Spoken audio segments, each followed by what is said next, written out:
On termine avec Renaud Lavoie dans la salle de presse du Centre Bell. Mon cher Renaud, une belle image de ce matin? Oui, monsieur. Ben, c'est parce que je pense que c'est important de la montrer. Okay. Vous allez voir, Alex Newhook a été rencontrer ses anciens coéquipiers, deux anciens coéquipiers, les deux seuls qui patinaient ce matin, Taves et Landeskog. Mais regardez quel chandail ils portent, Taves et Landeskog. C'est le chandail des Nordiques. Pourquoi, vous pensez? Dans un entraînement, là, on porte toujours l'équipement d'entraînement. Donc, c'est un chandail spécifique d'entraînement. Pour ces deux joueurs-là, ce qu'on m'a dit, c'est qu'ils savaient qu'ils ne pouvaient pas jouer le match de ce soir en raison de blessures, mais ils voulaient passer du temps avec cet uniforme ici à Montréal pour se dire, je l'ai déjà fait une fois dans ma carrière, tu comprends? Parce que c'est pas sûr que ça va se répéter non plus. Donc, c'est un beau clin d'œil. Puis ça te donne aussi, je pense, une indication du fait que, tu sais, tu parles depuis le début de l'émission de l'histoire du Canadien, des Nordiques, etc. Mais dites-vous que pour les joueurs de l'Avalanche, c'est aussi important de faire partie de cette petite histoire. Génial. On a procédé à un changement de garde au niveau des gardiens de but chez le Canadien. Exit Éric Raymond, Marco Marciano a commencé ses travaux. Il y a une tâche quand même assez ardue. On a parlé de la nécessité d'un changement de voie. Qu'est-ce que tu constates, toi qui rates aucun des entraînements, sur cette nouvelle voie, justement, et donc cette nouvelle approche, celle de Marciano? Oui. Bon, ben regarde, très, très simple, Jean-Charles, on va voir les images ensemble. La première chose qu'il a demandé aux gardiens aujourd'hui, OK, c'est la chose suivante. Ta tête bouge en premier.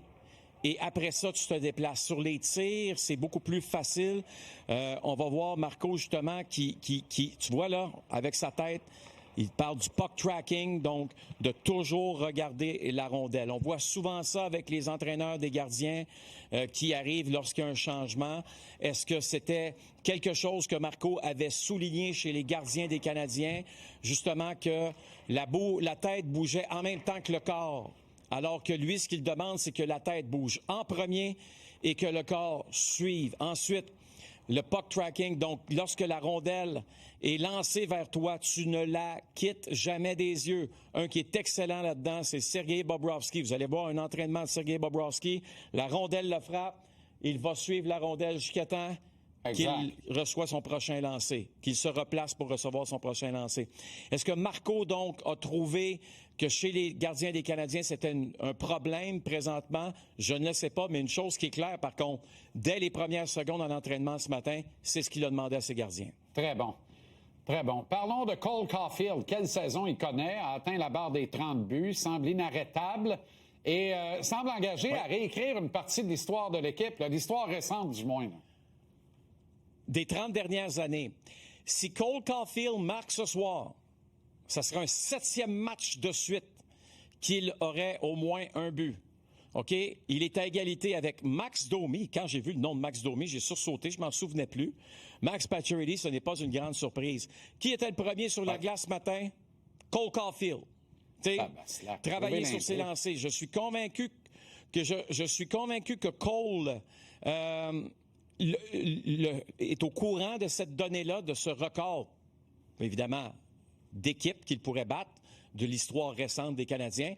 Mais je pense que c'est important de le souligner, Jean-Charles, parce que si ça arrive, et on lui souhaite, ben écoute, on va pouvoir dire que Cole Caulfield rentre dans l'histoire des 30 dernières années des Canadiens.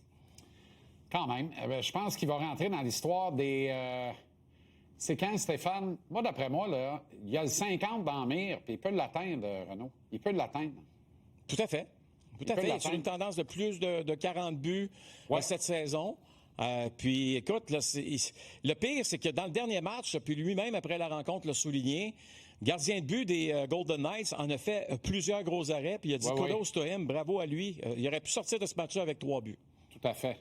Il y a 4 ans, jour pour jour, aujourd'hui, est-ce qu'on peut dire que le Canadien touchait le fond du baril?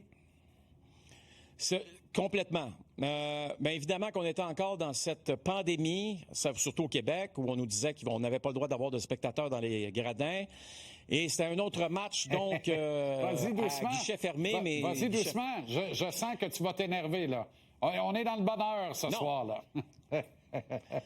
Ouais, bien, on va écouter ensemble qu'est-ce qui s'était passé dans un match face aux Oilers d'Edmonton. OK. Et encore à ce jour, j'en suis renversé. OK.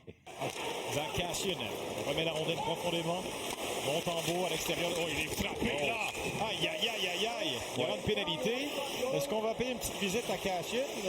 C'est sympathique et cordial. Ouais. Incroyable. Oui, moi aussi. Ça, c'est incroyable qu'il n'y ait personne qui ait le voir. Je ne suis pas un apport de la violence, mais non, mais quand c'est même, 5 à 1, but, là, c'est ça? C'est 5 à 1. Moi, Félix, je suis entièrement d'accord avec vous autres. Pathétique.